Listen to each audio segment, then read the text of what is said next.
ሳሊ ይሄ በጥንቃቄ ካነበብኳቸው መጽሐፍቶች ውስጥ አንዱ የመደመር ምናምን የሚሉት መጽሐፍት ናቸው። ተካታዮቹን ሁሉንም ማለት ነው።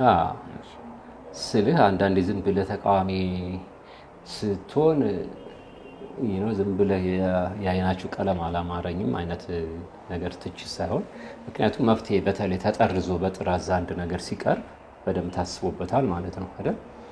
ስለዚህ ጥሩ ነው እሱ ተደራጅቶ ምናምን የምትፈልገውን የተነሳ ወዴት እንደምትሄድ ምናምን የምታሳካውን ነገር በሰነድ ማዘጋጀቱና መከራከሩ መሰልጠን ነው፣ ተገቢ ነው። አፕሪሺየት አድርጋለሁ። ግን ሳነብ ምንም ሙሉ የሌለው ነገር ነው የሆነብኝ። በቃ ምንም መያዣ መጨበጫ የለውም። ገብቶሃል? እውነት እኮ ለመናገር ነው። በቃ ምንም በቃ አይደለም ሙሉ የቱ ጋር ነው ምንድነው ማለት የፈለገው የማይነካው ነገር የለም። ሰላማዊ ትግል ይነካል፣ የትጥቅ ትግሉ ይነካል ምናምን። ከዛ ደግሞ የተነሱ ነገሮች የተዘበራረቁት ነገሮች ሁሉ ከዛ መሬት ላይ ደግሞ ምን ይመስላሉ? ወደ መሬት አሁን እሺ መደመር የተባለው እንዴት ነው? እሺ እያንዳንዱ ሰው የተደመረን ውጤት እያመጣ ነው ወይስ እየተበታተነ ነው እንደርችት? ብለህ እሱን ጠይቅና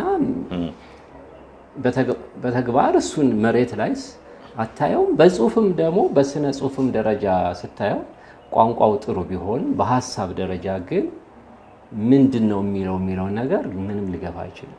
በጣም ጥልቅ ፍልስፍና ስለሆነ አይደለም አይገባኝ። ጥልቅ ፍልስፍና ነገር ሳይሆን ለኔ ዝም ብሎ ወለፈንዲ ነው የሆነብኝ። ሁሉም ማለት ነው አሁን መደመር፣ የመደመር ትውልድ፣ የመደመር መንግስት ወዘተ እያለ ይቀጥላሉ መጽሐፍቱ። ለኔ በጣም ግራ ማጠንጠኛው ይሄ መደመር የሚለውን ስሌት እንደ ፍልስፍና እንደ ርዕዮተ ዓለም የምትወስደው ለኔ ምንም የሚገባ ነገር አይደለም።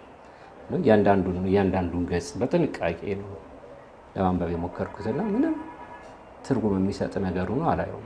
ኢሬን ዜር ግን የሚነሱ ሀሳቦች አሉ።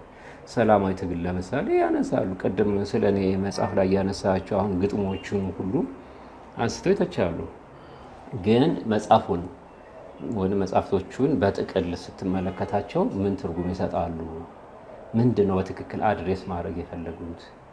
እሺ ስንደመር ስንደራጅ አንድ ላይ ስንሆን የሆነ ነገር እናመጣለን ነው። ኦኬ ግን ውስጥ ስትገባ እሱ የተሰናሰለና የሚገናኝ ነው ወይ ምናምን ስትለው ብዙ ትርጉም አይሰጥም። ግን እንደዛ ከሆነ እንኳን ጭማቂው ሀሳቡ እንደዛ ከሆነ መሬት ላይስ እንዴት ተተገበረ? የእያንዳንዱን ሰው ኢንፑት ተግባራዊ አድርጎ ሀገር ማሳደግ ከሆነ አላማው እንደዛ ነው።